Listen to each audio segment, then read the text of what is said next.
ये आकाशवाणी है। कोविड-19 विशेष कार्यक्रम के अंतर्गत प्रस्तुत है कोरोना वायरस संक्रमण की वर्तमान स्थिति पर चर्चा। इसे प्रस्तुत कर रहे हैं आकाशवाणी संवाददाता नवीन सक्सेना। इस कार्यक्रम में आमंत्रित स्वास्थ्य विशेषज्ञ हैं अखिल भारतीय आयुर्विज्ञान संस्थान भोपाल के निदेशक डॉक्टर सरमन सिंह। नमस्कार। कोरोना जागरूकता श्रृंखला के आज के इस कार्यक्रम में आप सबका बहुत बहुत स्वागत है। कोरोना की स्थिति जो देश में है लगभग सुधर चुकी है, लेकिन फिर भी कहीं ना कहीं कुछ ना कुछ छुटपुट केसेस, कुछ मामले आते ही रहते हैं। कार्यक्रम शुरू करने से पहले हम एक नजर डाल लेते हैं देश में अब तक की क्या स्थिति है। देश में आज 116 करोड़ 42 लाख का जो आंकड़ा था टीका लगाने का वो पार कर लिया है और आज जो है out of the total vaccination लगभग 76 करोड़ 41 लाख वैक्सीन की जो है डोज दी गई। बहरहाल ये तो हुई देश की बात, लेकिन कोरोना की अगर बात करें तो केरल के अंदर आज करीब 6075 नए कोरोना के मामले मिले हैं कि आप एक चिंता का विषय है। इस पर भी हम चर्चा करेंगे। इसके अलावा एक खबर और है, वो ये है कि कोविन डिजिटल प्लेटफॉर्म पर अपने टीकाकरण की स्थिति जानने की एक नई सुविधा शुरू की गई है और इससे लोगों को अपने टीकाकरण की स्थिति और विवरणों को सत्यापित करने में मदद मिलेगी। बहरहाल ये थी वो कुछ सूचनाएं, कुछ खबरें जो इस समय जुड़ी हुई थी कोरोना से और उसकी वर्तमान स्थिति से देश में। इसके अलावा भी बहुत से प्रश्न हैं, बहुत से सवाल हैं, बहुत सी जिज्ञासाएं हैं आपकी और रोजाना आप हमसे जुड़ जाते हैं अपने सवालों, अपनी जिज्ञासाओं और अपने प्रश्नों के साथ। आपके सवालों का जवाब देते हैं एक विशेषज्ञ और आज हमारे साथ जुड़े हुए हैं डॉक्टर सरमन सिंह। डॉक्टर सरमन, स्वागत है आपका। जी नमस्कार, श्रोताओं को नमस्कार। जी डॉक्टर सरमन, आज अपनी चर्चा हम शुरू कर रखे हैं केरल की स्थिति से शुरू करते हैं। देश में जहां एक तरफ कोरोना की जो स्थिति है वो काफी हद तक काबू में है, केसेस बहुत मामले कम आ रखे हैं, लेकिन केरल में आज की तारीख में भी लगभग 6000 केसेस प्रतिदिन आ रखे हैं। क्या ऐसा वहां पे स्थिति में या कहाँ चूक हो सकती है? जी ये बिल्कुल सही बात है कि लगभग देश में जितने केसेस आ रहे हैं उसमें से लगभग आधे केस या 50% हम अंग्रेजी में कहें जी तो केरला से ही आते हैं, बाकी 50% सारे बाकी देश से आते हैं। इसमें जो कई बार ये क्वेश्चन पूछा गया है तो ज्यादातर ये देखा गया है कि वहाँ केरला में टेस्ट हो रहे हैं और इसीलिए पॉजिटिव आ रहे हैं। दूसरे प्रदेशों में काफी जगह ऐसा हो गया है कि लोगों को लगता है कि अब टेस्ट करने की जरूरत नहीं, कोरोना चला गया। तो एक रीजन तो ये है, टेस्टिंग कम हो रही है, नंबर 1 जी। दूसरी चीज ये भी है कि वहाँ काइंड ऑफ एंडेमिक, जिसको कहते हैं एंडेमिक ही हो गया कोरोना। तो एंडेमिक का मतलब है कि वहाँ उतना फ्लैट हो गया उनका जो कर्व है और वहाँ उतने लगभग केस आए ही जा रहे हैं जी। पहले ये भी लोगों को एक अंदेशा हुआ था कि कहीं कोई नया म्यूटेंट तो नहीं हो गया। तो म्यूटेंट हुए वो सारे देश में हुए, वो ही केरला में हुआ और डेल्टा ही है वहाँ भी। तो इस तरह से कोई जेनेटिक भी अभी कोई फैक्टर पता नहीं चला है और लोगों को ये भी लगा कि कभी दूसरे कोई जो इंसान हैं केरलाइट हैं उनमें कोई जेनेटिक कोई इस तरह की प्रेडिस्पोजिशन तो नहीं है। तो ऐसा भी देखा गया कि ऐसा अभी तक कोई सबूत नहीं मिला है, लेकिन ये वास्तविकता ये है कि वहाँ नंबर ऑफ टेस्ट जो हो रहे हैं वो सबसे ज्यादा हो रहे हैं, इसलिए शायद ये भी एक रीजन हो सकता है जो बड़ा हमें लगता है कि एक बड़ा रीजन है जी। डॉक्टर साहब, आपने म्यूटेंट की बात की है, जीनोम सीक्वेंसिंग के बारे में भी बहुत बात चली थी, बहुत चर्चा में रहा था ये शब्द भी। कार्यक्रम की शुरुआत में आज हम आपसे ये भी जानना चाहेंगे कि जीनोम सीक्वेंसिंग एक्चुअली में होती क्या है, इससे क्या पता चलता है और ये क्या आने वाली किसी बीमारी को कम करने में सहायता प्रदान कर सकता है क्या?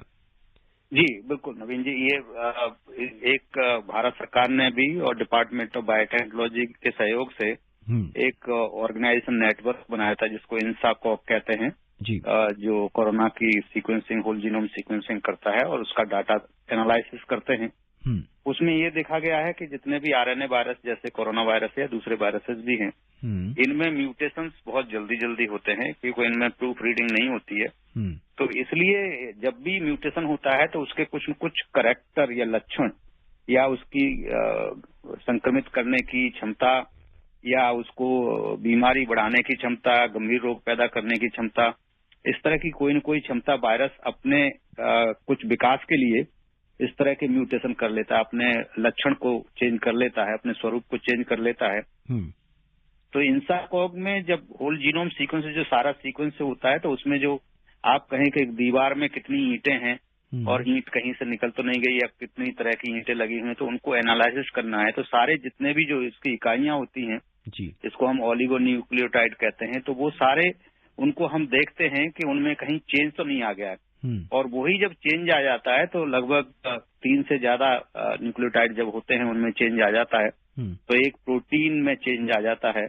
और उसी प्रोटीन से फिर जैसे चाहे स्पाइक प्रोटीन हो, जिससे एंटीजन जिसको हम कहते हैं मोस्ट इम्पोर्टेंट एंटीजन, तो उसमें चेंज जब आ जाते हैं तो उसकी या तो इन्फेक्टिविटी जिसको हम कहते हैं संक्रमण करने की क्षमता, या फिर जो उसमें सीवियर डिजीज करने की क्षमता, वो चेंज हो जाती है। जी, यूजुअली देखा गया है कि दोनों तरह की होती है। जेनेटिकली देखा जाए तो उससे क्षमता कई बार कम भी हो जाती है, ज्यादा भी होती है, लेकिन जब कम हो जाती है तो नेचुरली वो अपने आप वायरस फेज आउट हो जाता है, तो उसका हमको पता नहीं चलता है जी। तो हमको पता उसी का चलता है जिसमें कि वो ज्यादा स्ट्रांग जब हो जाता है।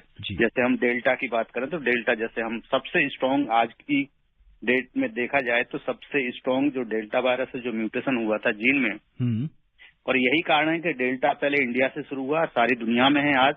और ये चिंता का विषय है जो मैं बताना चाहूंगा सारे श्रोताओं को आपके माध्यम से जी, कि अभी देख रहे हैं हम कि चाइना में भी, यूरोप के दोबारा से बहुत सारे कंट्रीज में, ऑस्ट्रिया, जर्मनी में तो यहाँ तक है कि उनको लॉकडाउन लगाना पड़ रहा है।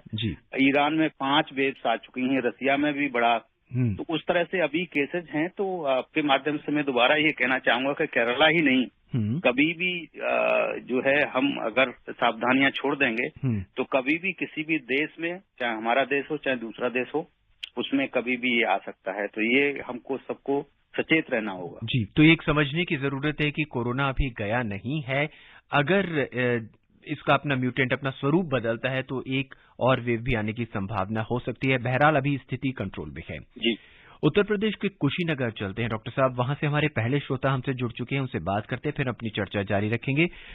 मुन्ना कुमार जी स्वागत है आपका। धन्यवाद नवीन सर, आपको मेरा नमस्कार, डॉक्टर साहब को मेरा नमस्कार। नमस्कार जी। हाँ सर जी, हमारे पास कुछ प्रश्न हैं। जो पहला प्रश्न ये है कि क्या छोटे बच्चों को जब वैक्सीन लगेगी तो उनके लिए भी कुछ डॉक्यूमेंट्स कंपल्सरी रहेंगे क्या? दूसरा है कि इनको कब तक वैक्सीन लगाई जाएगी? और तीसरा क्वेश्चन ये है कि अभी हमारे कई ऐसे साथी हैं जिनके पास कोई भी डॉक्यूमेंट्स अवेलेबल नहीं है, इन पे सरकार क्या कर रही है? हमको इसके बारे में जानकारी चाहिए। देखिए, ऐसा है कि अभी जो बच्चों की वैक्सीन अभी आपके गांव तक जाने में अभी कम से कम 2-3 महीने लग जाएंगे, बिकॉज अभी उसकी फिजिबिलिटी जो होती है, इंजेक्शन लगाने का एक इक्विपमेंट होता है और 3 डोज होती हैं, तो उस पर सरकार काम कर रही है।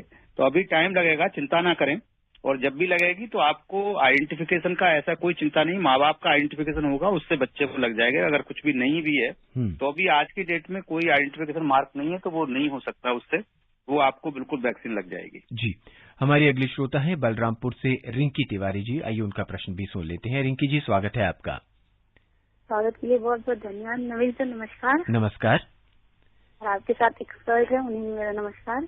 जी, कहिए क्या जानना चाहते हैं? नमस्कार, थोड़ा सा जोर से बोलें। थोड़ा सा आप जोर से बात करेंगे तो। जी सर, बिल्कुल मैं बोलना, अब आपको आवाज मिल रही है? हाँ, ठीक है। जी सर, मेरा क्वेश्चन है कि जैसे सर वैक्सीन की बात की जा रही है, जैसे फर्स्ट डोज आया, सेकेंड आया, अब थर्ड भी आने वाला है बच्चों के लिए। अगर सर बच्चों के लिए अगर थर्ड आता है या मतलब वो क्या नाम है वैक्सीन, तो क्या ऑनलाइन होगा या फिर गांव में इसी प्रकार पहुंचाया जाएगा जैसे कि पहले पहुंचाया जाता था? धन्यवाद। जी बिल्कुल, वो रिंकी जी उसी जैसे ये बाकी वैक्सीन दी गई हैं उसी तरह से होगा। वो भी नॉर्मल जो रेफ्रिजरेशन के टेम्परेचर पे ही होगी, लेकिन उसमें एक सिरिंज दूसरी तरह की है, तो इसलिए थोड़ा सा उसमें टाइम लग रहा है। एक सिरिंज, उसका इंजेक्शन ये ऑर्डिनरी सिरिंज होती है उसकी तरह से नहीं है, उसका दूसरी तरह से है। तो वो अभी ये 2-3 महीने लगेंगे उसमें, लेकिन अभी शहरों में जहां जहां सुविधा है वहां पे शुरू हो रही है वो, और गांव तक मुझे लगता है कि 2-3 महीने में पहुंच जाएगी। तो उसमें 3 डोजें हैं। ये वाली वैक्सीन नहीं है, वो दूसरी वैक्सीन है जो बच्चों के लिए अप्रूव हुई है। तो वो अभी बिल्कुल आप लोगों को जनवरी-फरवरी तक मिल जानी चाहिए। जी, हमारे अगले श्रोता है हरियाणा के हिसार से रविंद्र जी। आइए उनका भी प्रश्न सुन लेते हैं। रविंद्र जी स्वागत है आपका। नमस्कार जी। नवीन जी, राजेंद्र बोल रहा हूँ जी। जी राजेंद्र जी, क्या सवाल है आपका? सवाल डॉक्टर साहब से ये है जी, जो केरला की जो स्थिति है वो दूसरे राज्यों को भी वो कैसे हैंडल करेंगे और को मतलब, और दूसरा ये जानना था नवीन जी कि जो सावधानी जो काफी बहुत लोगों में कम हो गई है, तो इसके बारे में भी ये संकेत खतरे वाला तो नहीं है सर जी, ये जानना था सर जी। राजेंद्र जी, आप ये जो सरकार का चिंता है, हमारी चिंता है, हमारे सारे बाकी जो जितने भी शिक्षित वर्ग है या जो जिसको जागरूक नागरिक कहेंगे, सबकी चिंता वही है जो आपकी चिंता है।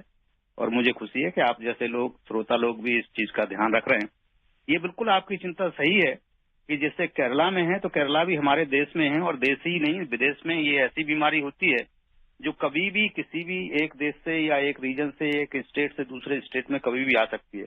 तो हम सब लोगों का ये धर्म बनता है और ये जरूरी हो जाता है कि हम अपनी सावधानियां जो भारत सरकार ने बताई हैं, जिसमें कि मास्क है, मास्क घर से बाहर जब भी जाएं या इकट्ठे हों, 2 से ज्यादा लोग इकट्ठे हों तो मास्क लगा के रखें और हाथों की सफाई रखें और कोशिश करें कि भीड़ भाड़ वाली जगह पर ना जाएं और कम से कम जो ऑर्गेनाइजेशन है, चाहे पॉलिटिकल हों, राजनीतिक हों या धार्मिक हों या कोई दूसरे कारण से विवाह वगैरह सोशल जो इवेंट्स होते हैं, उनमें कोशिश करें कि हालांकि बहुत सारे स्टेट्स ने बिल्कुल सारे जो बंधन थे वो हटा दिए हैं, लेकिन फिर भी जागरूक नागरिक की हैसियत से मैं सब लोगों से आह्वान यही करूंगा कि बेशक सरकारी तंत्र से या सरकारी कानूनन तौर से बंधन नहीं है, लेकिन फिर भी ये सबके लिए उचित रहेगा कि हम कम से कम भीड़ भाड़ वाली जगह पर जाएं, कम से कम लोग एकत्रित हों और अपने जब भी जाएं तो हाथ साफ करें और मास्क हमेशा लगा के रखें। बिकॉज मास्क आपको कोरोना से ही नहीं, टीबी से भी और जो फ्लू चल रहा है, सर्दी के जुकाम जो हो जाता है, उससे भी बचाव करेगा। तो मास्क बहुत सारी चीजों का, और आजकल तो हम ये भी जानते हैं आपके हरियाणा में, दिल्ली में या जो भी इवन दूसरे जो बड़े बड़े सिटी हैं, उनमें भी सब में जो स्मॉग हो रहा है, जो पॉल्यूशन हो रहा है, उससे भी हमारा रक्षा करेगा। तो मास्क तो हमेशा लगा के रखें, उसके फायदे ही फायदे हैं, नुकसान कोई नहीं। जी, हमारे अगले श्रोता हैं, काफी देर से इंतजार कर रहे हैं, बड़ौद से महेश शर्मा जी। आइए आज इनकी क्या जिज्ञासा है सुनते हैं। महेश जी, स्वागत है आपका। नमस्कार जी। जी नमस्कार, क्या जानना चाहते हैं? मैं जानना चाह रहा हूँ कि लोग वहाँ इतने लापरवाह हो गए हैं जी कि जो है मास्क भी नहीं लगाते, ना ही दूरी का पालन करना चाहते। अब ये बताइए कोरोना कितना खतरनाक है, उसके बारे में पूरी डिटेल बताकर सबको समझाइए। जी डॉक्टर जी जी जी जी देखिए, हम दुर्भाग्य से हमारे देश ने भी और बहुत सारे देशों ने कोरोना का जो भयावह रूप है वो हमने अप्रैल मई जून तक देखा है। पिछले साल भी देखा था, इस साल और ज्यादा भयावह रूप देखा है हम लोगों ने। किस तरह से ऑक्सीजन नहीं मिली और किस तरह से लोगों को बिस्तर नहीं मिले और कितनी जानें, लाखों लोगों ने अपनी जानें, और दुनिया में अगर देखें तो करोड़ों लोगों ने अपनी जानें गंवाई हैं इसमें।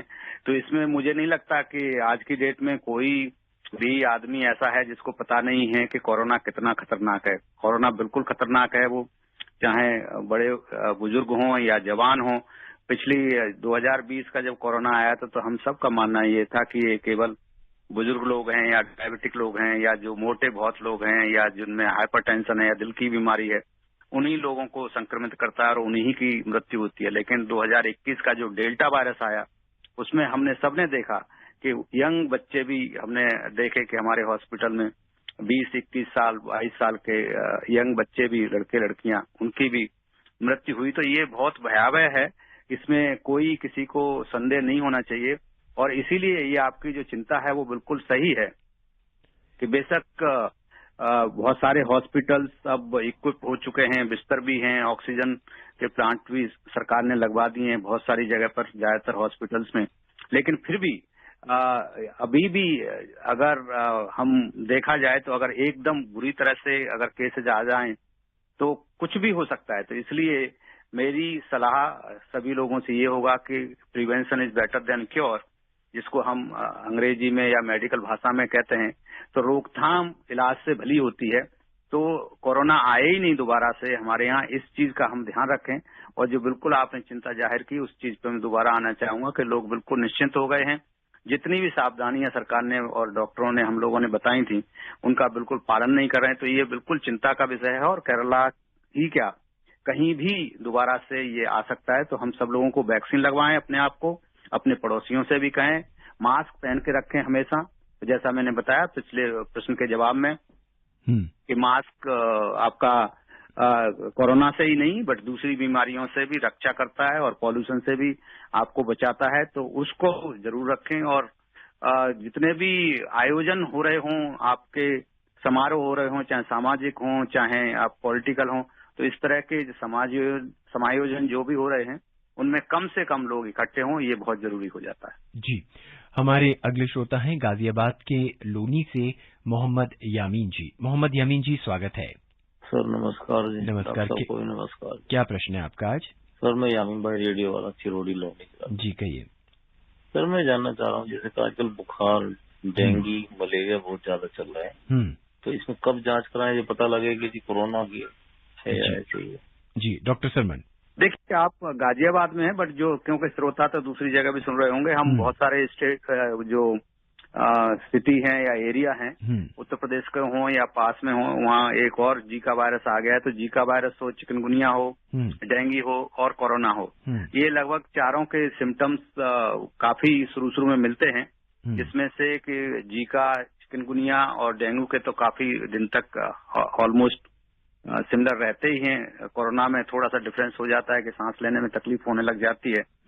तो जब भी खांसी हो रही हो और बुखार आ रहा हो तो आप कोरोना की तरफ आप जांच के लिए जाएं और डॉक्टर से बताएं कि खांसी हो रही है और बुखार के साथ, तो उस तरफ डॉक्टर का ध्यान जाता है कि कोरोना शायद हो सकता है। और अगर केवल बुखार हो रहा है, जोड़ों में दर्द हो रहा है, इस तरह की चीजें, चकत्ते पड़ रहे हैं, तो उस तरफ डॉक्टर का ध्यान जाता है कि ये 3 जो वायरस मैंने बताए, जीका भी हो सकता है जिसमें, लेकिन चिकनगुनिया एंड डेंगू ज्यादा हो रहा है, तो ये हो सकते हैं। ये तीनों वायरस, जैसे मैंने बताया कि ये 3 जो वायरस हैं, ये मॉस्किटो या मच्छर जो होता है उससे होते हैं, उसके काटने से होते हैं।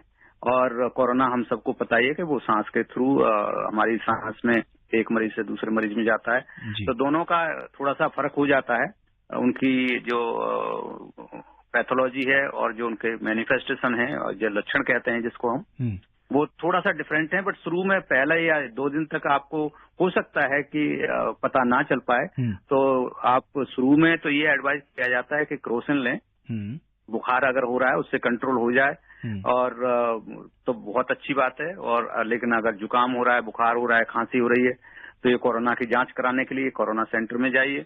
और अगर जोड़ों में दर्द बहुत ज्यादा हो रहा है, कुछ चकत्ते वगैरह आने लगे, तो ये बहुत जरूरी है कि तीसरे दिन आप जो भी हो, तो तीसरे दिन जरूर डॉक्टर के पास जाकर के अपनी जांच करा ली। चाहे वो डेंगू हो सकता है, चिकनगुनिया हो सकता है, या जीका भी हो सकता है, या फिर कोरोना भी हो सकता है। जैसा मैंने आपको बताया कि अगर सांस में तकलीफ है तो वो यूजुअली कोरोना हो सकता है। कई बार लूज मोशंस भी देखे गए, पेट में दर्द होना या इस तरह के जो लक्षण आते हैं, तो वो कोरोना की तरफ ज्यादा जाता है। और अगर जोड़ों में दर्द ज्यादा होता है बुखार के साथ, तो वो यूजुअली ये जो मॉस्किटो मच्छर से होने वाले जो 3 वायरस जो मैंने बताए, वो एक ही लगभग परिवार को बिलोंग करते हैं, इसलिए उनके सबके लक्षण थोड़ा बहुत डिफरेंट होते हैं, बट वो उसी तरह से जाते हैं।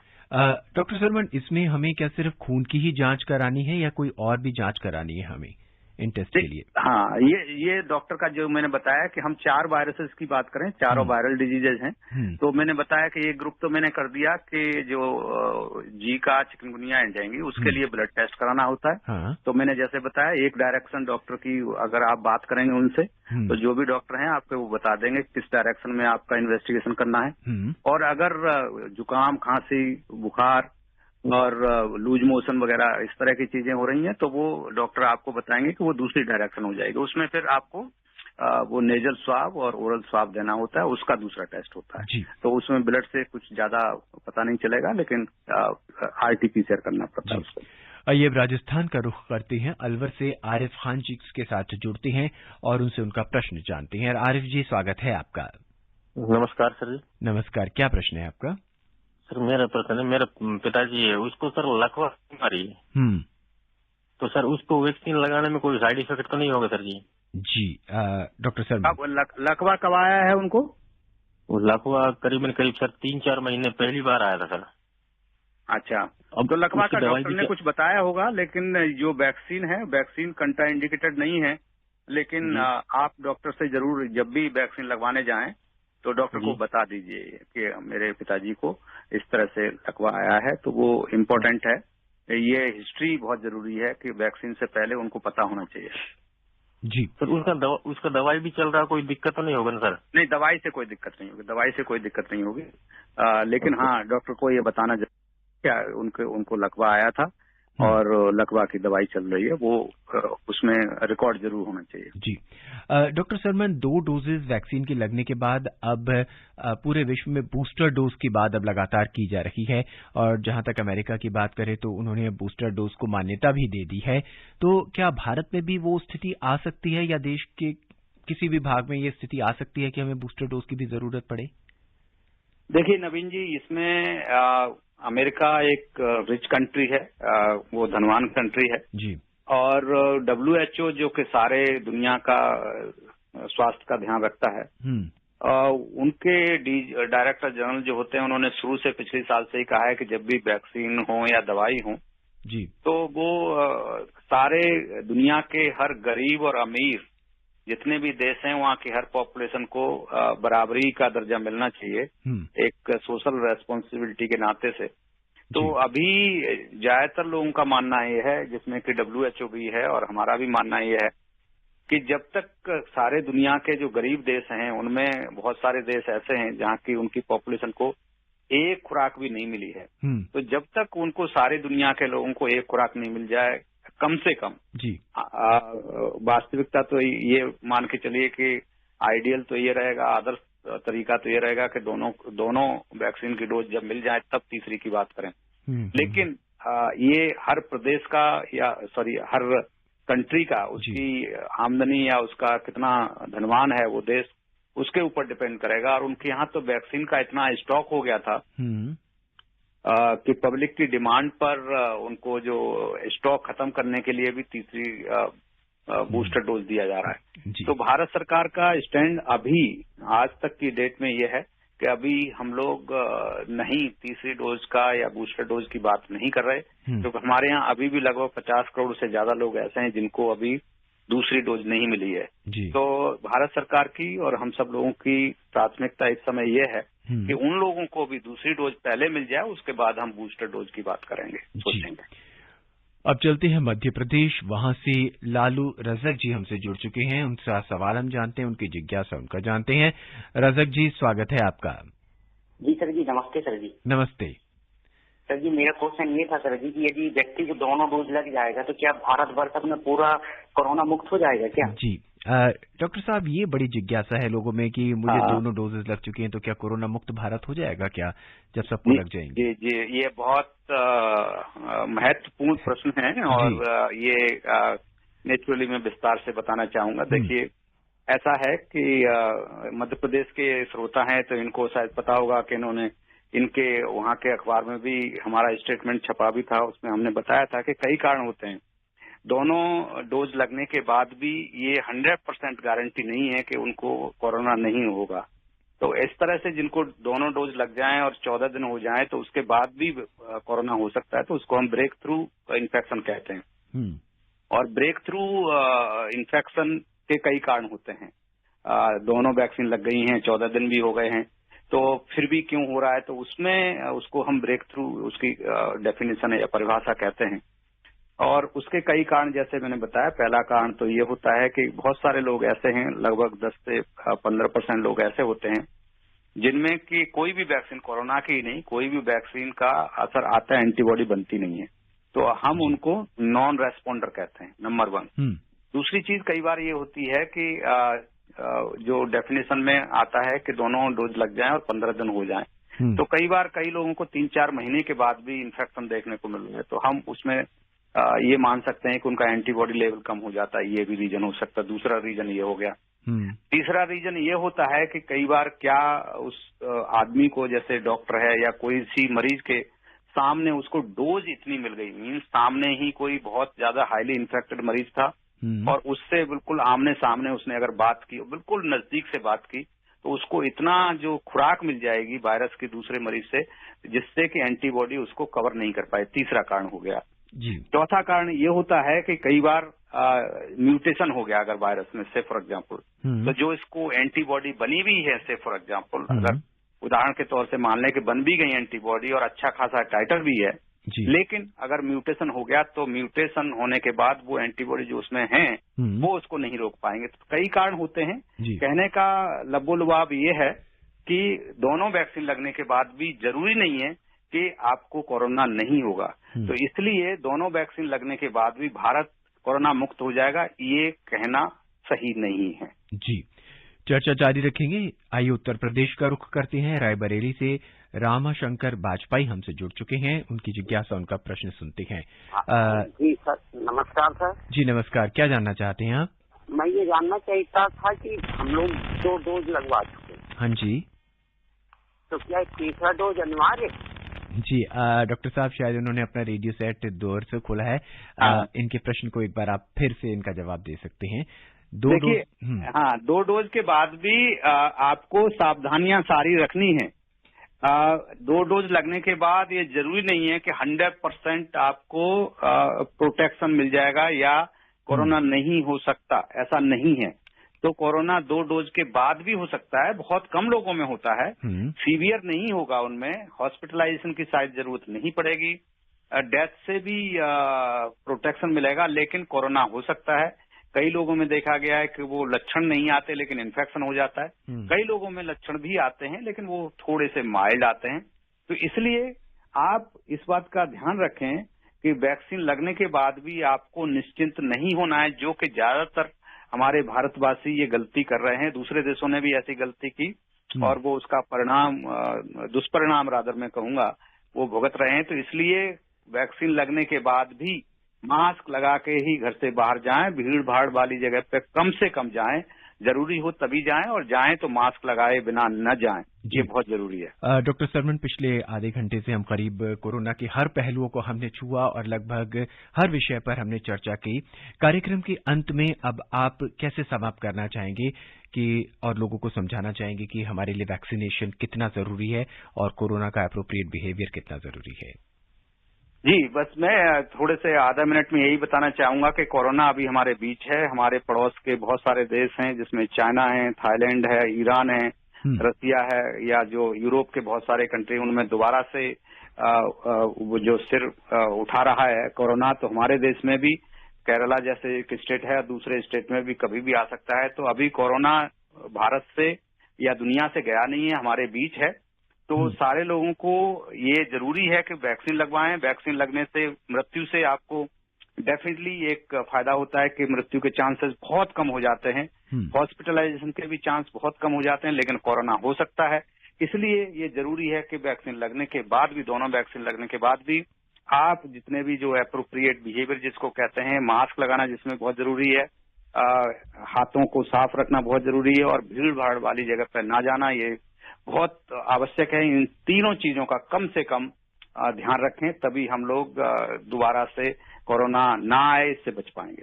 डॉक्टर सरमन, हमसे जुड़ने के लिए, तमाम जिज्ञासाएं हमारे श्रोताओं की शांत करने के लिए और सवालों का जवाब देने के लिए और अपनी विशेष राय हमारे साथ साझा करने के लिए आपका बहुत बहुत धन्यवाद। थैंक यू नवीन जी, और बाकी श्रोताओं को सबको नमस्कार। श्रोताओं, आज के इस अंक में बस इतना ही। कल रात 9:30 पर आपसे फिर मुलाकात होगी। इजाजत दें, नमस्कार। कोविड-19 विशेष कार्यक्रम के अंतर्गत अभी आप सुन रहे थे कोरोना वायरस संक्रमण की वर्तमान स्थिति पर चर्चा। इसे प्रस्तुत कर रहे थे आकाशवाणी संवाददाता नवीन सक्सेना। इस कार्यक्रम में आमंत्रित स्वास्थ्य विशेषज्ञ थे अखिल भारतीय आयुर्विज्ञान संस्थान भोपाल के निदेशक डॉक्टर सरमन सिंह। ये कार्यक्रम आकाशवाणी के समाचार सेवा प्रभाग द्वारा प्रस्तुत किया गया। इसे आप हमारे mobile app news on AIR और YouTube channel news on AIR official पर भी सुन सकते हैं। इस कार्यक्रम के संबंध में अपनी प्रतिक्रिया आप हमें ईमेल कर सकते हैं। पता है airnsdtalks@gmail.com। ये कार्यक्रम फिर से सुनने के लिए लॉग ऑन करें हमारी वेबसाइट newsonair.nic.in।